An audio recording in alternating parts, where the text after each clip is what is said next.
छत्रपती संभाजीनगरमध्ये शिवसेना ठाकरे पक्षामध्ये अंबादास दानवे विरुद्ध चंद्रकांत खैरे या दोघांमधील संघर्ष उमेदवारीवरून उफाळून येण्याची शक्यता आहे। उमेदवारांची निवड करताना अंबादास दानवेंनी मनमानी केल्याचा आरोप चंद्रकांत खैरेंनी केला।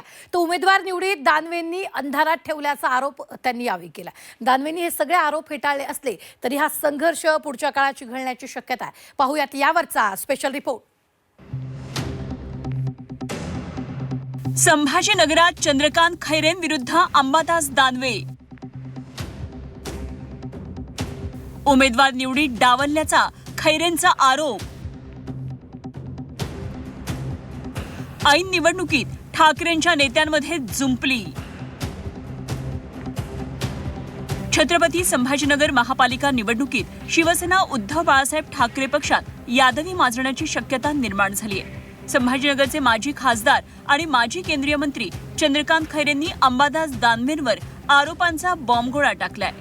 संभाजीनगरचे उमेदवार ठरवताना अंबादास दानवेंनी मनमानी केल्याचा आरोप खैरेंनी केलाय। एवढंच नाही तर उमेदवारांची निवड करताना अंबादास दानवेंनी विचारलेही नसल्याचा आरोप खैरेंनी केलाय। मला विचारलंच नाही अजिबात। मला ती यादी जी झाली ना, मी आज सामनात पाहिली, 99 लोकांची यादी झाली ती मी सामनात पाहिल्यानंतर मी पाहिलं की बाबा कोण कोण कशा कशा उमेदवार दिले। आता या ठिकाणी इथे सगळ्या महिला बसल्या, या महिला बसल्या, महिलांना तुम्हीच विचारा काय म्हणतात ते। शिवसेना प्रमुखांनी आम्हाला सांगितलं होतं की महिला तुम्हाला त्या ठिकाणी महिलाकडे काम करत नाही का? करतात। मग तुमच्या पाठीमागे जय भवानी जय शिवाजी म्हणणाऱ्या त्या महिलांना काही तिकीट द्यायचं नाही का? त्यांनी मुद्दाम लावलं। ही सगळी प्रक्रिया पूर्ण करताना तुम्हाला अजिबात विचारलं नाही। मला अंबादास दानवेंनी पूर्ण यादी मी सामनात पाहिलाय आणि अजूनपर्यंत मला त्यांनी डिक्लेअर केलं नाही आणि दाखवलं नाही की बघा हा माझा अपमान आहे। मी वरिष्ठ आहे, त्यापैकी शिवसेना नेता आहे, माझा अपमान आहे। माझा असा अपमान करत असेल तर मी इतकं कष्ट करून त्या ठिकाणी टिकून एकनिष्ठ राहून मग मला हे फळ मिळतं का आता असं? चंद्रकांत खैरेंचे आरोप अंबादास दानवेंनी फेटाळलेत। उमेदवार निवड करताना 90% प्रकरणात चंद्रकांत खैरेंचा सल्ला घेतल्याचा दावा त्यांनी केलाय। एवढंच नाही तर उमेदवारांची निवड ज्यावेळी होत होती त्यावेळी आपण आजारी होतो असा दावाही त्यांनी केलाय। मला असं वाटतं वेळ अतिशय कमी आहे।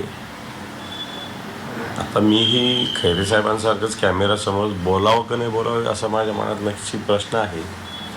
पण ते 4 दिवसापूर्वीच खैरे साहेबांबरोबर आमचे जे त्या भागातले शहर प्रमुख आहेत त्यांनी 1 to 1 एक जागा निहाय चर्चा केलेली आहे।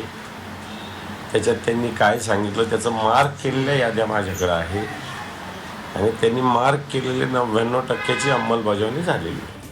उमेदवार निवड झाली, झालं गेलं ते गंगेला मिळालं या उक्तीप्रमाणे दोन्ही नेत्यांनी झालेला वाद विसरून जाण्याची गरज आहे।